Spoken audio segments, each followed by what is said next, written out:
Middle East, a term that is almost always in headlines, but mostly because of its conflicts and chaos. But have you ever wondered why is Middle East called Middle East? It is the middle of what and the east of where? In this session, we are going to decode exactly that. Hello students, welcome to Drishti IAS. My name is Colonial, and today let us talk about the origin of this term Middle East. What is the nature of this term and why is it still prevalent?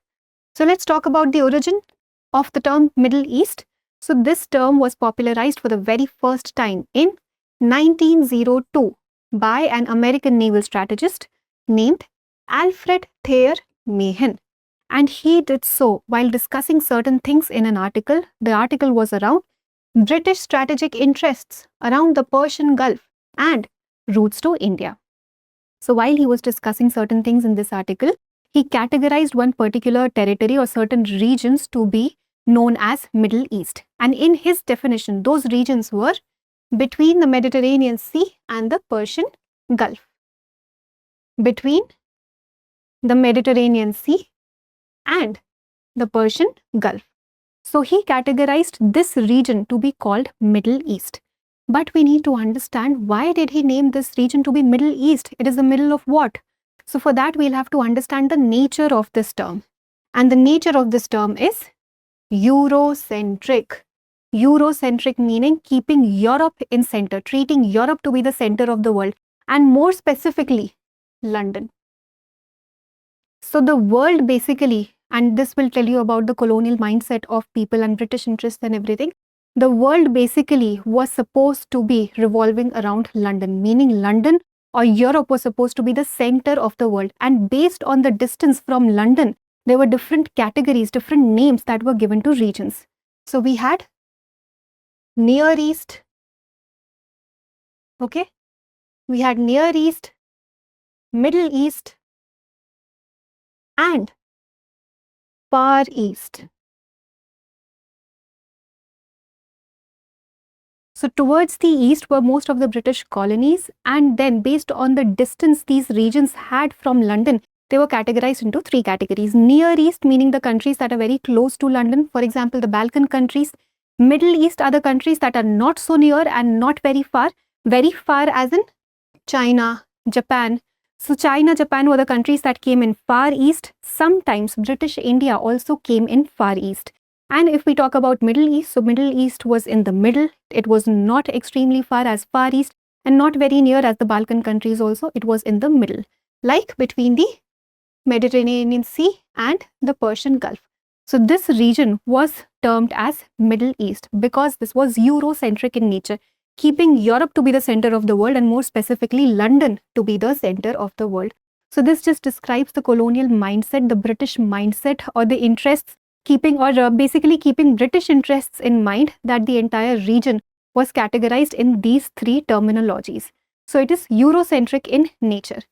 And if we talk about any universally agreed boundaries, so I told you it is not exactly something that was decided by the world over, because at that time British used to be a superpower, Britain used to be a superpower, and Britain had so many colonies worldwide, so no universally agreed boundaries have been there.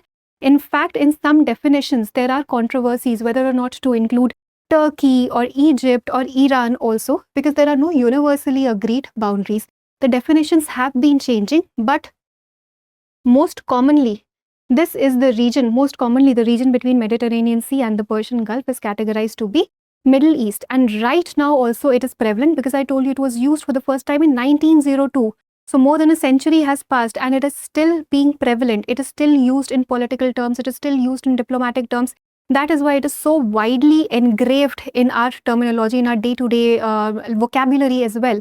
But otherwise, there are no universally agreed boundaries to this. Different definitions can include or exclude countries as per their convenience. Now, if we talk about the alternatives to Middle East, because I just told you that this was a Eurocentric nature. Right now, we are not living in a Eurocentric world. Right now, there are multiple superpowers. We are living in a world that's multipolar. So we'll have to look for alternatives. And there are certain alternatives which are being used, like West Asia. So instead of Middle East, we are also using West Asia. Sometimes we are also using Middle East and North Africa, MENA countries. Middle East and North Africa is also being used. So instead of just focusing on Middle East, we have also started using different terminologies. West Asia is very common. West Asia is being used multiple times. It is also used a lot. And this is just telling us it's a shift from the Eurocentric view to basically a multipolar world, because there are no universally agreed boundaries to this. So that was all for this discussion. I hope you were able to understand everything that we discussed over here. It was very short and crisp, just to make sure that the term Middle East that we use these days, it has a very Eurocentric view. There are no geographically defined boundaries to it. However, most commonly, the region between Mediterranean Sea and Persian Gulf is the region that is named as Middle East. Now you know that we have this exciting course for you, which is the Studio GS Foundation live online course. And in this course, you're going to get your complete UPSC preparation, because you will be able to complete your prelims and main syllabus in 14 months only. Both prelims and main syllabus in 14 months only. The admissions are already open, so don't wait. You can call us at 87501, or you can download the Drishti Learning app. And this is an exciting opportunity because you're getting all of this only in 34,999 rupees.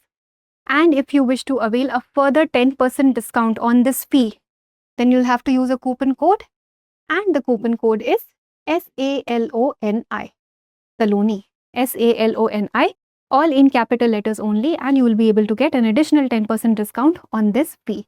So don't wait, admissions are open. You have 3 different languages to choose from: English, Hindi and Hinglish. And for any more information, you know you'll have to call us at this number. Now let's look at a prelims question. The term Middle East was popularized in the early 20th century by which of the following? A. Alfred Thayer Mahan, B. Halford Mackinder, C. Woodrow Wilson, D. Winston Churchill. Choose the correct option. So please attempt this question and provide your answers in the comment section. Thank you for watching. For more informative content, like, share and subscribe, and do not forget to press the bell icon to get the notifications.